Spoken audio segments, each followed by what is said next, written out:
कल हम जाने से पहले आप सभी लोग को बताया था कि पाइथागोरस प्रमेय के बारे में हम पढ़ेंगे। पाइथागोरस का प्रमेय था कि एक समकोण त्रिभुज में कर्ण का वर्ग अन्य दो भुजाओं के वर्गों के योग के बराबर होता है। ऐसे पूर्व की कक्षा में भी आप पढ़ चुके होंगे। आज हम उसको सिद्ध करने के लिए यहाँ आप लोगों को संबंधित प्रश्न भी उससे हल करवाएंगे।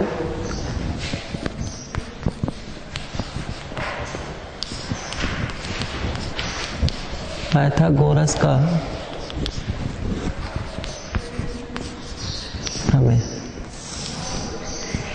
पाइथागोरस के प्रमेय का कथन क्या है कि एक समकोण त्रिभुज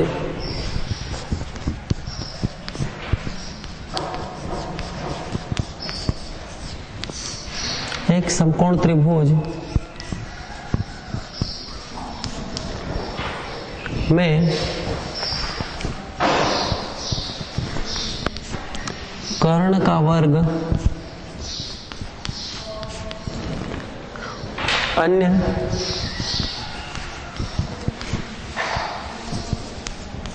दो भुजाओं के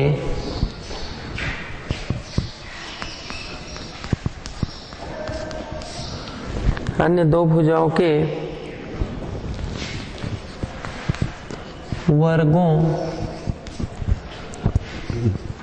के योग के बराबर होता है।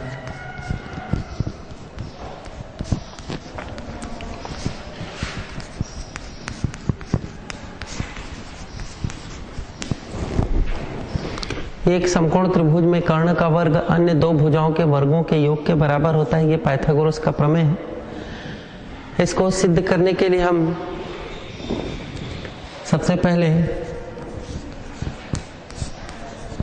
दिया है में बताएंगे कि एक समकोण त्रिभुज को बताने के लिए हम सबसे पहले यहाँ पर एक उसका चित्र बनाते हैं।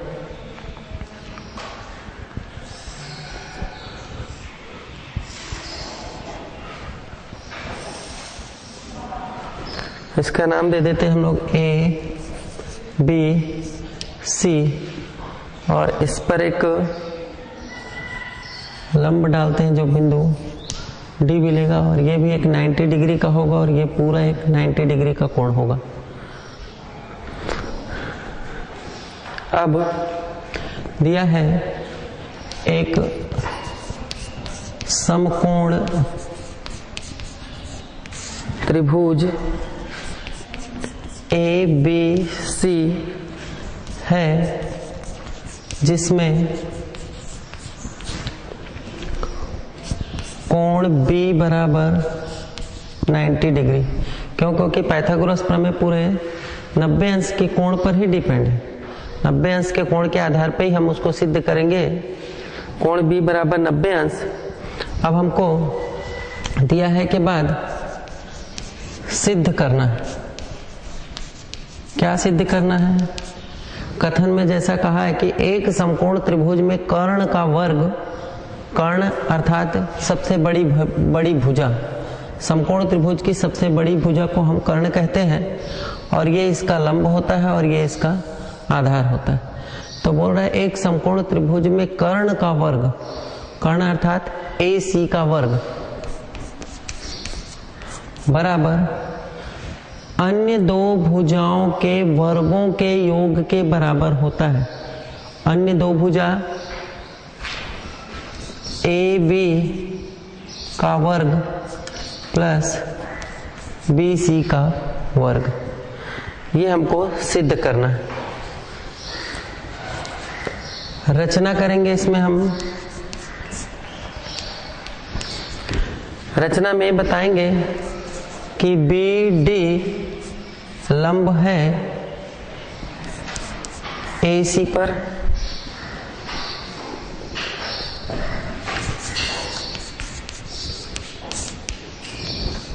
BD लंब AC खींच देंगे हम। ये BD लंब AC।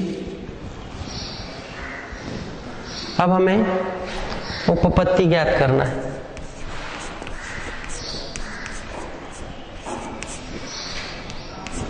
उपपत्ति में हम त्रिभुज ए बी सी, त्रिभुज ए बी सी तथा और त्रिभुज ए डी बी में हम लेते हैं। कौन कौन से त्रिभुज? त्रिभुज ए बी सी और त्रिभुज ए डी बी, दोनों समकोण त्रिभुज है।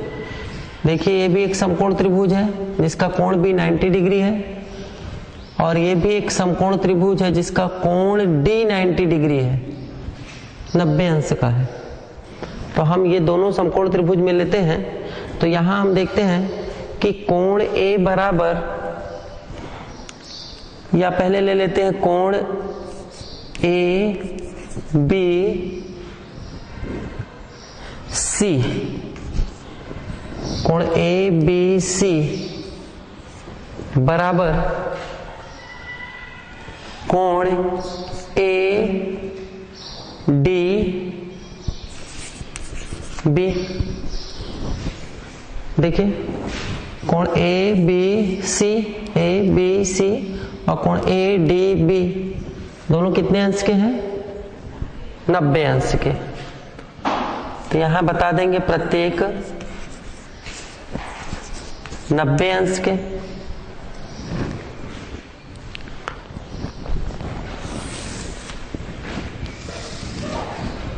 तथा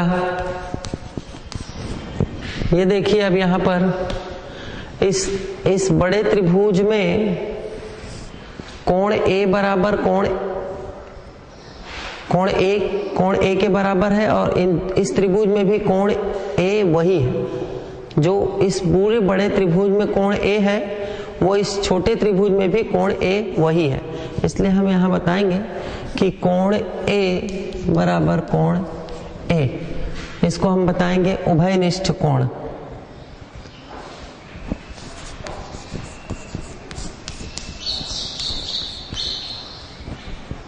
उभयनिष्ठ कोण, ठीक है। अब देखते हैं कि जब तो कोण आपस में बराबर हो तो उनकी संगत भुजाएं क्या होती हैं? आनुपातिक होती हैं, जो कि हम थेल्स के प्रमेय में सिद्ध किए थे। तो इनकी संगत भुजाएं आनुपातिक होती हैं, तब हम इसको लिख सकते हैं त्रिभुज ए बी सी समरूप है त्रिभुज ए डी बी के।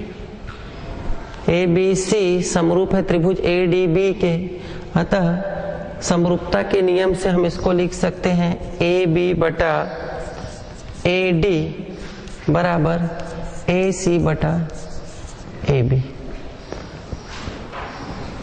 ये ए बी इसके लंब, इस पूरे बड़े त्रिभुज में इसका लंब ले रहे हैं, तो इस छोटे त्रिभुज में इसका लंब ये होगा। इसलिए इस लंब का संगत भुजा कौन सी होगी? इसका लंब ए डी, इसलिए हम ए बी बटा ए डी लिए। और इसमें हम ले रहे हैं इसका कर्ण, बड़े त्रिभुज का कर्ण ले रहे हैं ए सी, तो इस छोटे त्रिभुज का कर्ण कौन सा होगा? A B. ये कर्ण होगा ना इस छोटे त्रिभुज का। तब हम यहां से दोनों तिर्यक गुणा कर देते हैं, क्रॉस मल्टीप्लिकेशन करते हैं, तो ये हो जाएगा ए बी का वर्ग बराबर ए सी गुणा ए डी। इसको मान लेते हैं हम लोग समीकरण 1, ठीक है। अब हम आगे इसी प्रकार सिद्ध करेंगे।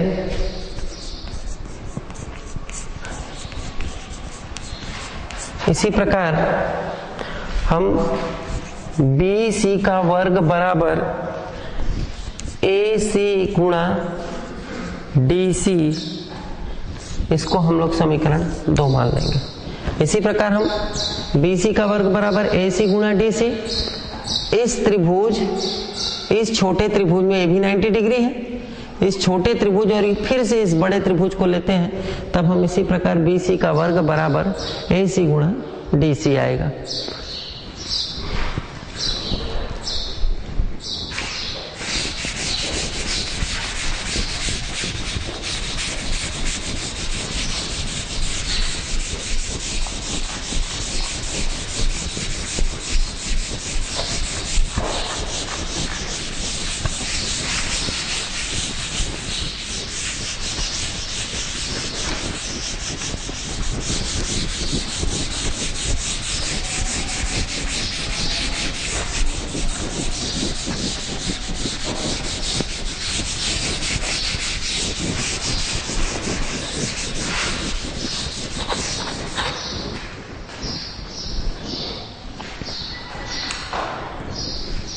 अब समीकरण 1 और 2 को जोड़ने पर समीकरण 1 और 2 को जोड़ते हैं तो समीकरण का बायां पक्ष से जुड़ेगा और दायां पक्ष से जुड़ेगा। तब हम लिखते हैं ए बी का वर्ग धन बी सी का वर्ग बराबर ए सी गुणित ए डी धन ए सी गुणित डी सी। तब हम ए बी का वर्ग धन बी सी का वर्ग, यहाँ से हम लोग ए सी को बाहर निकाल लिए तो क्या बचेगा, यहाँ से ए डी धन डी सी कॉमन निकाल लिए, उभयनिष्ठ दोनों में ए सी और ए सी है इसलिए ए सी को हम लोग कॉमन निकाल लिए तो हमारे पास A D plus D C बचा और A D plus D C, A D plus D C क्या हो जाएगा पूरा, A D plus D C क्या होगा पूरा ए सी। तो हम लिखेंगे इसको ए बी का वर्ग प्लस बी सी का वर्ग बराबर ए सी इंटू ए सी। तब बताएंगे कि ए बी का वर्ग धन बी सी का वर्ग बराबर ए सी का वर्ग, और यही सिद्ध करना था हमको, यहाँ बता देंगे यही सिद्ध करना था।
अब हम समकोण त्रिभुज पर आधारित पाइथागोरस प्रमेय से संबंधित कुछ प्रश्नों को हल करेंगे। प्रश्न दिया है कि कुछ त्रिभुज की भुजाएं नीचे दी गई, बताइए कि इनमें कौन कौन से त्रिभुज समकोण त्रिभुज हैं। ये बताना है इसमें।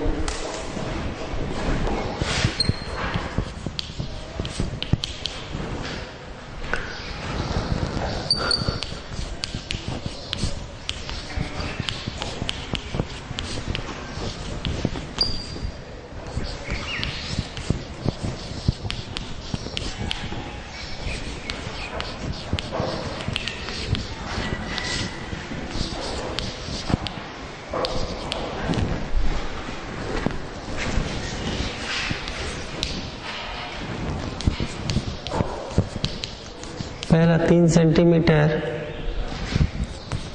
4 सेंटीमीटर और 5 सेंटीमीटर।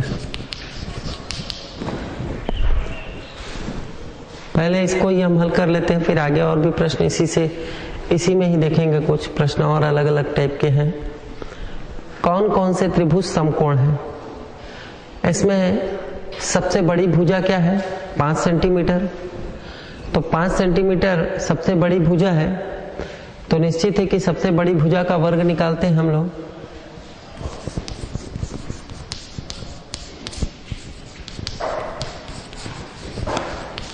सबसे बड़ी भुजा बराबर 5 सेंटीमीटर। तो यहां से हम सबसे बड़ी भुजा C मान लेते हैं हम लोग।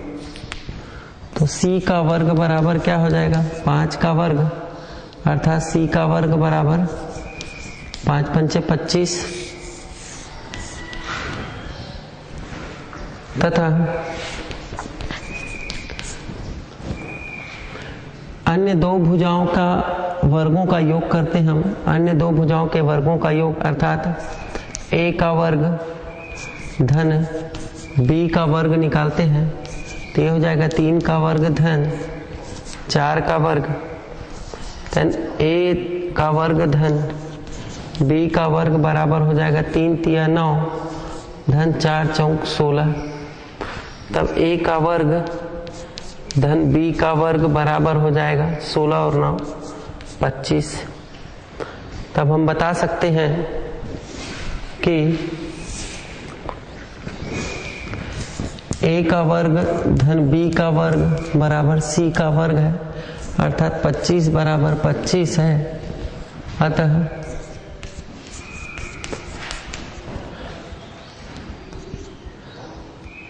दिया गया त्रिभुज समकोण होगा। ये इसका आंसर हो जाएगा।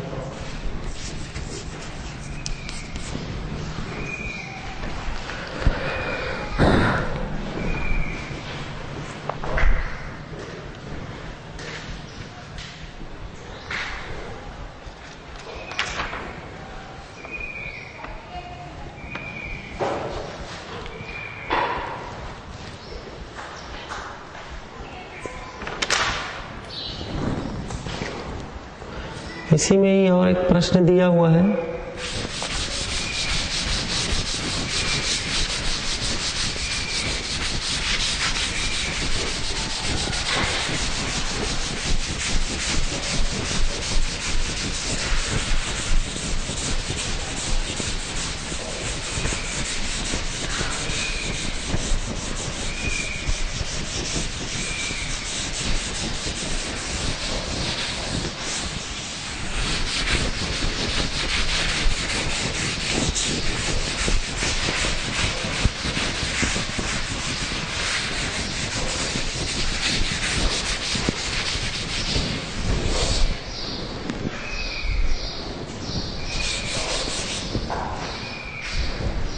इसी में एक प्रश्न और दिया हुआ है कि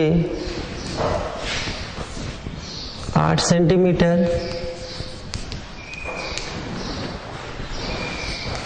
15 सेंटीमीटर और 17 सेंटीमीटर। इसमें भी हम ऐसे ही, सबसे बड़ी भुजा 17 सेंटीमीटर है। सबसे बड़ी भुजा 17 सेंटीमीटर है, तो 17 सेंटीमीटर को हम पहले C मान लेते हैं। तब सबसे बड़ी भुजा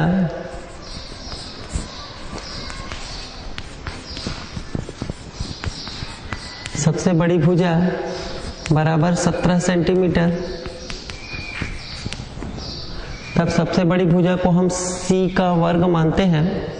तब यहाँ पर सबसे बड़ी भुजा क्या हो जाएगा? 17 का वर्ग, और 17 का वर्ग कितना आता है? 289।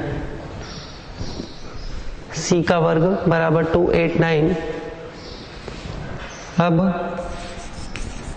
अन्य दो भुजा अर्थात a का वर्ग धन b का वर्ग यदि निकालते हैं हम तो 8 का वर्ग धन 15 का वर्ग, तब a का वर्ग धन b का वर्ग निकालते हैं तो ये हो जाएगा 8 8 64 धन 15 15 225, तब a का वर्ग धन b का वर्ग बराबर हो जाएगा 64 और 225 को हम जोड़ देते हैं तो ये हो जाएगा 289। तब ऐसी स्थिति में हम फिर देखते हैं कि जो c का वर्ग है वो किसके बराबर है, a का वर्ग धन b के वर्ग के बराबर है, अर्थात 289 बराबर 289। अतः दिया गया त्रिभुज एक समकोण त्रिभुज होगा।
एक प्रश्न और देखते हैं हम।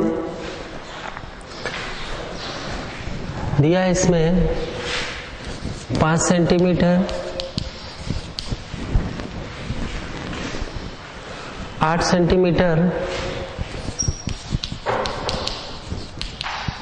और 11 सेंटीमीटर।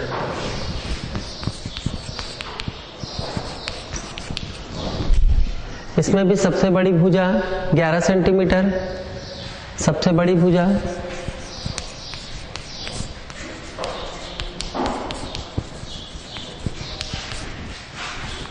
C बराबर 11 सेंटीमीटर। तब यहां से C का वर्ग बराबर निकालते हैं तो 11 का वर्ग आ जाएगा और C का वर्ग 11 का वर्ग होता है 121। अन्य दो भुजा 5 सेंटीमीटर और 8 सेंटीमीटर, इनका निकालें हम तब a का वर्ग धन b का वर्ग निकालते हैं। a का वर्ग 5 का वर्ग धन b का वर्ग 8 का वर्ग, तब a का वर्ग धन b का वर्ग निकालते हैं तो ये हो जाएगा 25 प्लस 64 25 धन 64, दोनों को जोड़ देते हम तब a का वर्ग धन b का वर्ग बराबर आ जाएगा 5 4 9 और 6 2 8 89 अर्थात 89। तब हम देखते हैं कि सबसे बड़ी भुजा का वर्ग जो है अन्य दो भुजाओं के वर्गों के योग के बराबर नहीं है। तब हम बताएंगे कि c का वर्ग बराबर नहीं है, बराबर के चिन्ह को हम ऐसा काट देते हैं और बताएंगे बराबर नहीं है किसके, a के वर्ग धन b के वर्ग के, अर्थात 121 बराबर नहीं है 89 के। अतः दिया गया त्रिभुज एक समकोण त्रिभुज नहीं होगा। ये इसका आंसर हो जाएगा।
अगला प्रश्न एक अच्छा प्रश्न दिया हुआ है।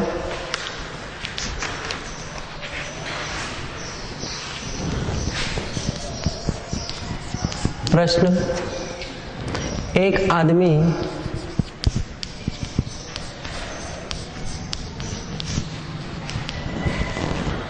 आदमी पूर्व की ओर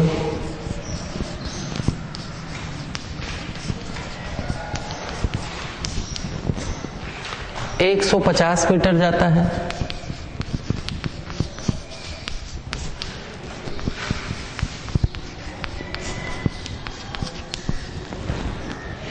और फिर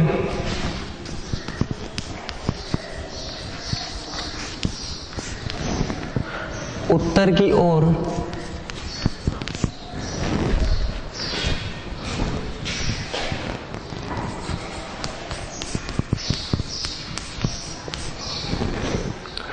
उत्तर की ओर 200 मीटर जाता है।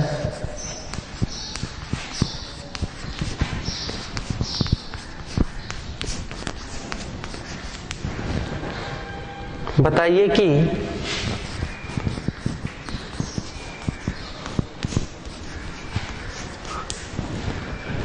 प्रारंभिक बिंदु से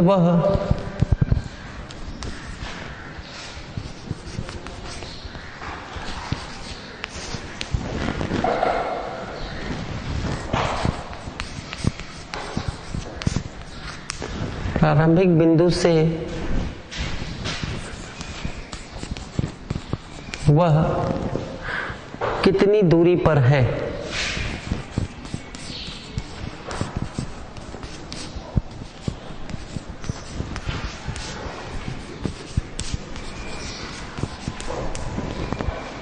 ये अच्छा इंपॉर्टेंट प्रश्न है।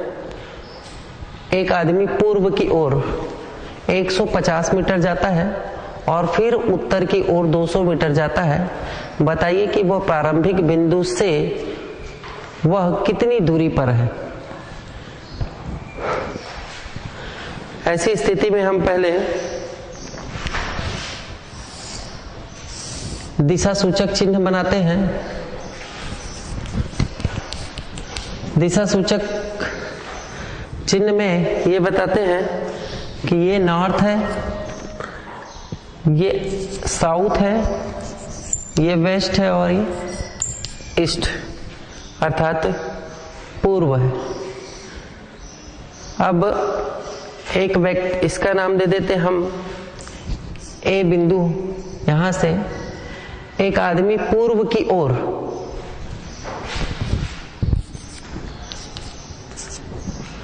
ईस्ट इधर है, अतः यहां से आदमी पूर्व की ओर 150 मीटर जाता है। यहां से ये प्रारंभिक बिंदु है, यहां से वो प्रारंभ कर रहा है।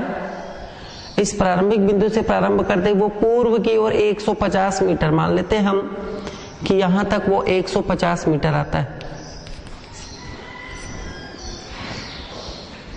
प्रारंभिक बिंदु से वो पूर्व की ओर 150 मीटर और फिर यहां से वो 200 मीटर जाता है उत्तर की ओर, उत्तर अर्थात नॉर्थ की ओर। यहां से उत्तर की ओर 200 मीटर, यहां से वो उत्तर की ओर 200 मीटर चला गया।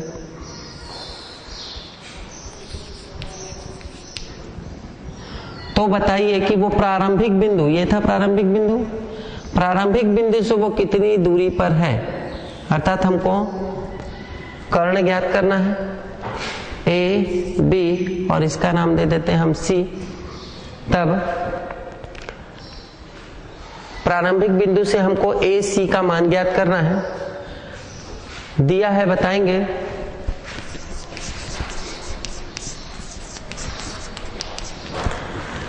दिया है माना आदमी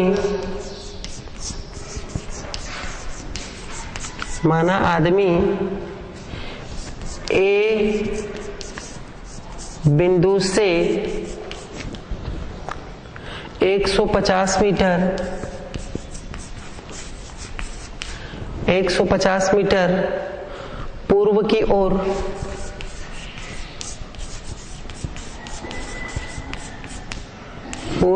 ओर तथा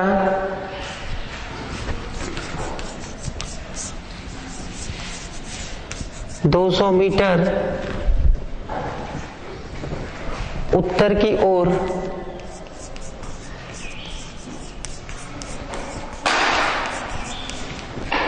जाता है।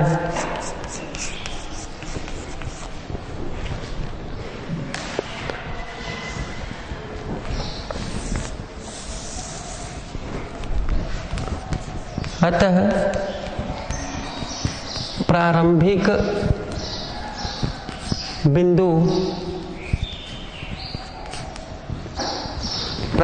बिंदु से उसकी दूरी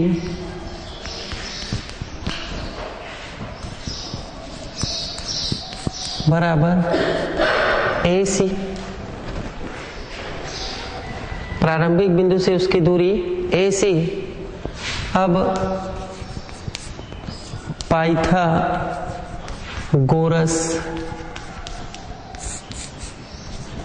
के प्रमेय से, पाइथागोरस का प्रमेय क्या है? पाइथागोरस का प्रमेय ए सी का वर्ग बराबर ए बी का वर्ग धन बी सी का वर्ग। ए सी का वर्ग बराबर ए बी का वर्ग धन बी सी का वर्ग। तब ए सी का वर्ग बराबर ए बी का वर्ग 150 का वर्ग धन बी सी का वर्ग अर्थात 200 का वर्ग। यहां से हम ए सी का वर्ग बराबर 150 का वर्ग, 150 का वर्ग अर्थात 150 का 2 बार गुणा, 150 का 2 बार गुणा करेंगे 22500 प्लस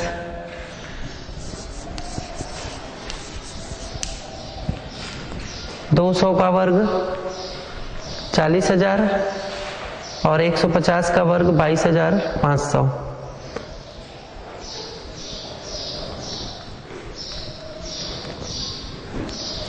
जोड़ देते हैं हम।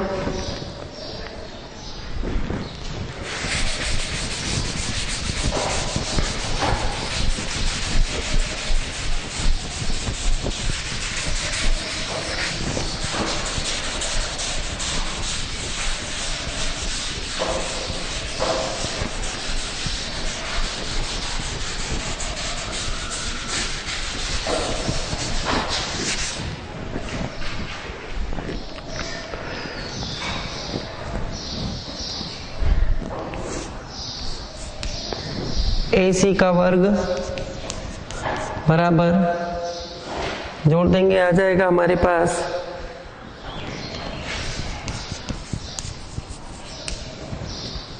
62,500।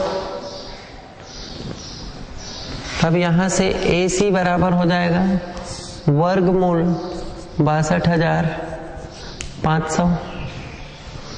तब AC बराबर हो जाएगा 250 मीटर। अतः आदमी प्रारंभिक बिंदु से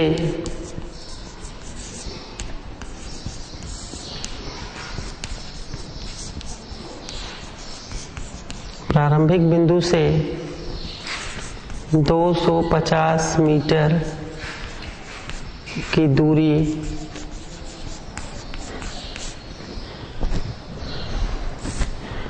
दूरी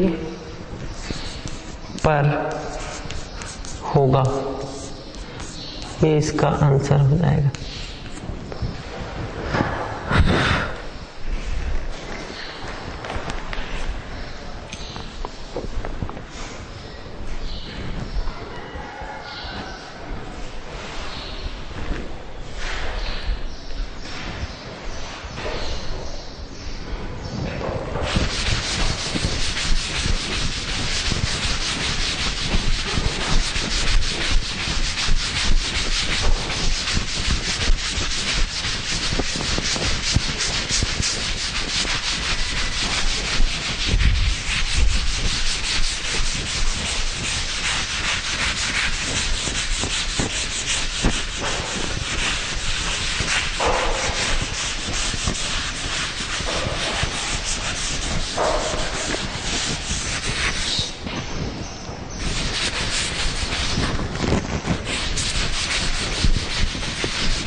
अगला प्रश्न देखते हैं हम।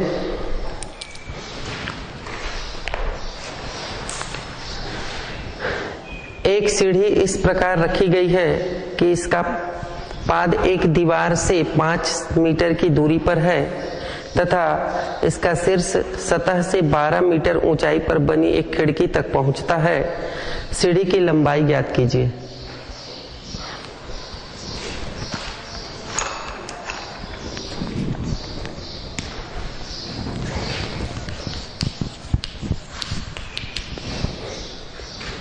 एक सीढ़ी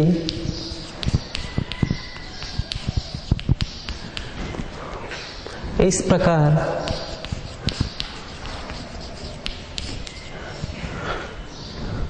रखी गई है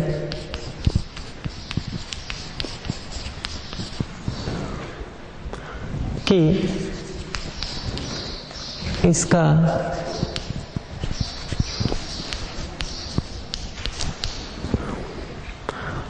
पाद एक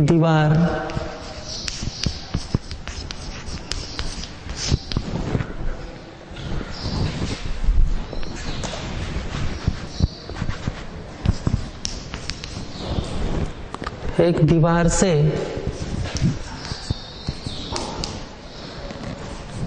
5 मीटर की दूरी पर है। तथा इसका शीर्ष सतह से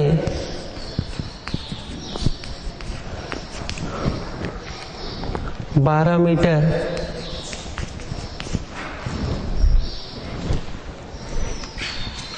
ऊंचाई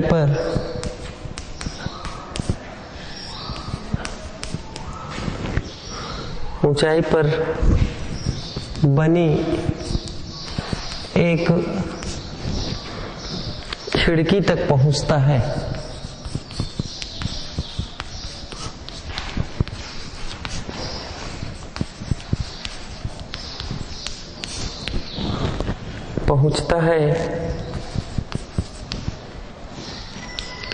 सीढ़ी की लंबाई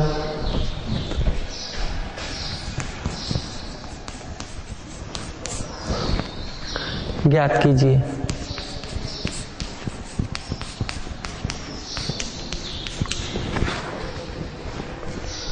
एक सीढ़ी इस प्रकार रखी गई है,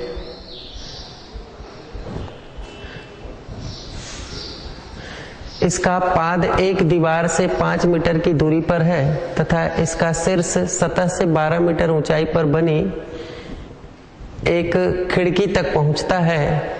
सीढ़ी की लंबाई ज्ञात कीजिए। इस प्रश्न को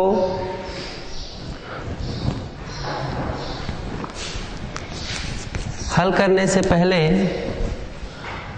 आप एक समकोण त्रिभुज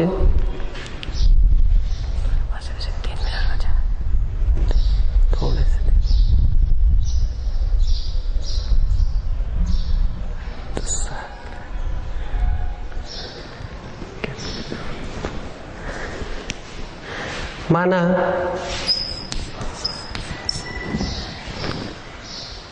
AC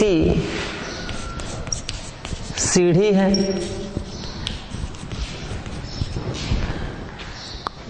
तथा C खिड़की है। चित्र के द्वारा हम स्पष्ट कर देते हैं इसको।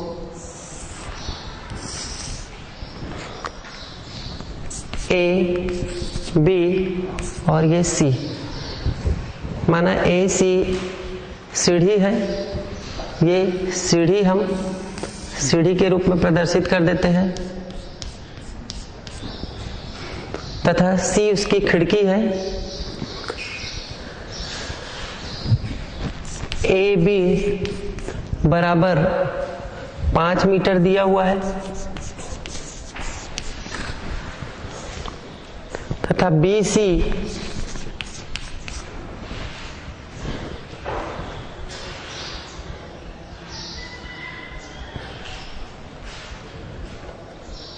AB बराबर 5 सेंटीमीटर दिया हुआ है और AC बराबर दिया हुआ है 12 मीटर।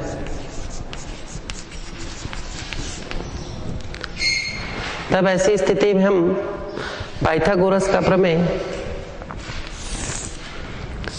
त्रिभुज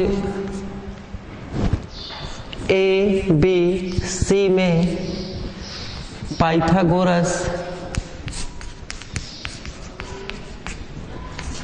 के प्रमेय से